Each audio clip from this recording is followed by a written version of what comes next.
ওরাকান্দি ঠাকুর বাড়ি পবিত্র ভূমিতে আজ ঘটল এক ব্যতিক্রমী ঘটনা, যা দেখে উপস্থিত সকলে একই সাথে অবাক ও মুগ্ধ।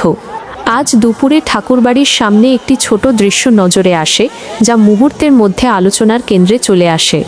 একজন ভিক্ষুক বেগার, যিনি সাধারণত মানুষের কাছে সাহায্য চেয়ে দিন কাটান, তিনি নিজেই অন্য একজন ভিক্ষুককে কিছু অর্থ সাহায্য করছেন।